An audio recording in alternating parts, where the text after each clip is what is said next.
Boss demands overtime pay for zero work? Okay. So, this happened a while back, but the memory still brings a smirk to my face whenever I think about it.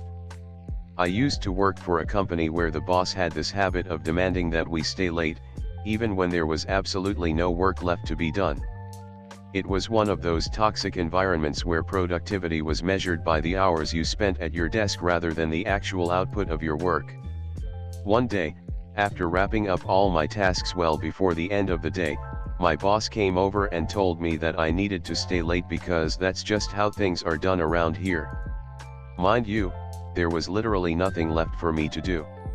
Now, instead of arguing or trying to reason with him, I decided to play along with his ridiculous demand for overtime pay. I nodded, grabbed a book I had been meaning to read, and settled back into my chair. For the next 2 hours, I sat at my desk, flipping through pages, occasionally pretending to jot down notes, and looking as busy as possible. At the end of those 2 hours, my boss came by to check on me, expecting to see me toiling away at some imaginary task. Instead, he found me reading a novel. He looked puzzled and asked, "What are you doing?" With a straight face, I replied, "Well, you asked me to stay late, so I figured I might as well put in some overtime." This book has been on my reading list for a while. Needless to say, my boss was speechless. He couldn't really argue with me since he had asked me to stay late, and I was technically still on the clock. From that day forward, he never asked me to stay late unless there was actual work to be done. Malicious compliance at its finest. TLDR, boss demanded I stay late for no reason, so I decided to put in overtime by reading a book at my desk. MC through army commands and ensuing chaos and hunger. This is a story from my time in my country's army. This could also easily be in the u/petty revenge thread. After I joined the army for my mandatory 9-month service, I was forcibly given the specialty of the cook. After some surprisingly harsh training, they sent me to an outpost where I had to do 2 daily services, one as a cook and one as an area observer, while everyone else did 1 to 0 services, for about 50 days non-stop. That meant I was on my feet from 6 a.m. to 2:30 a.m. every single day, while getting 3,5 hours of sleep every night. Nobody helped me in any way. I did not have nearly enough time to prepare the food properly. They claimed it was not protocol to help the cook, and nobody cared, so naturally I got extremely tired and pissed off. One day I dared to protest my situation and also report some problems with the kitchen, lack of supplies and the oven itself, and was told to shut up, stop complaining and do my job. So I decided to comply with the shut up and don't complain policy. What they didn't know was that I had found a trick to turn the oven on. It looked fine but the food wouldn't cook at all. The next day I was going to prepare a stuffed vegetables dish for 12 people, tomatoes and peppers stuffed with rice and minced meat. I put it in the oven and waited for 4 hours to, not, be cooked. I casually served the raw food which had become mushy and rancid because it was summertime. The look on everyone's face when they tried to eat the first bite was absolutely priceless.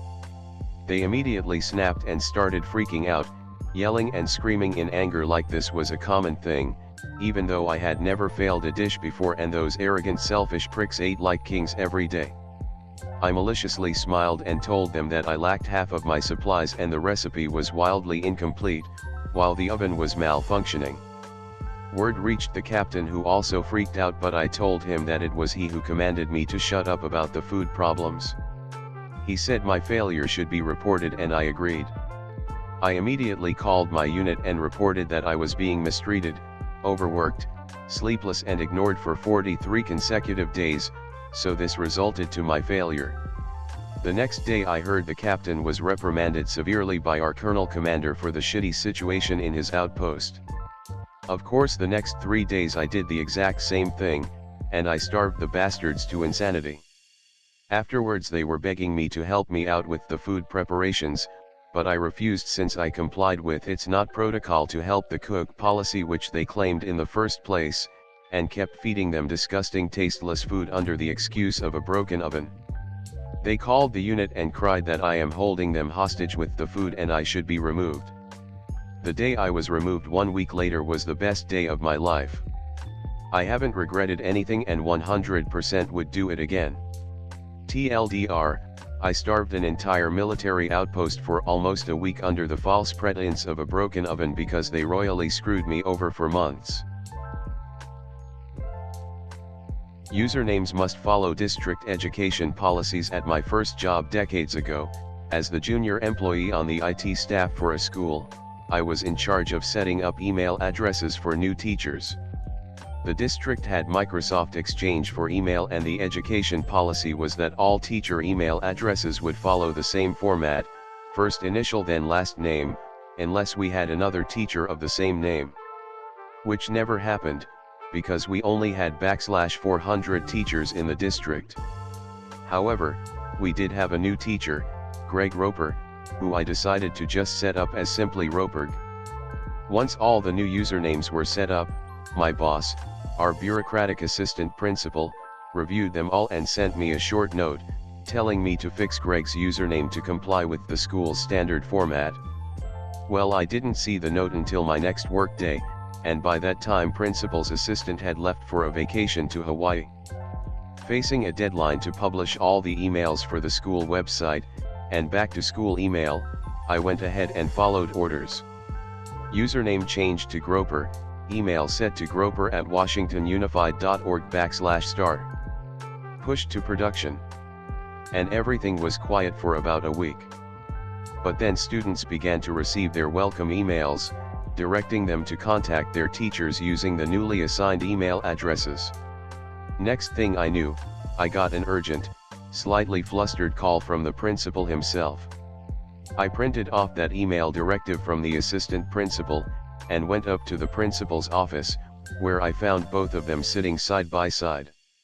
Apparently, several concerned parents had already contacted the school, questioning the appropriateness of the teacher's email address. The assistant principal, still tan from his vacation, started to low-key chastise me for not catching this sooner. Well, his sunburned face turned even redder from embarrassment when I plopped down the email thread from a week earlier, where he explicitly asked to make Greg's email comply with school policy. The principal's expression was priceless. The assistant principal left with his tail between his legs, and I had a new email, Roperg, created for the teacher that afternoon. Greg was so grateful that he actually took me to lunch, joking that it was the least he could do after the crazy ordeal. \* school name changed to protect privacy. 10 words or less. OK. Working as an auto tech in a woman-owned repair shop, I was once asked to explain the problem with a female customer's car to them. I am pretty good at explaining things without using jargon, and usually had no problems doing this. But not with this customer. I started to explain what was going on, but she decided that I was out to bamboozle her. She shoved her hand, palm out, to within an inch of my face and stated loudly, "Stop." I did so, and she said in a very arch tone, "I want you to tell me, in 10 words or less, what is wrong with my car." I shrugged, and said it's broken. Repairs will cost $700 and walked away. She followed, saying, "I guess I need more information than that." I replied, "That is what I was trying to provide, before you so rudely interrupted me. Now if you will excuse me, I have other work to do." Then I refused to respond to her in any way.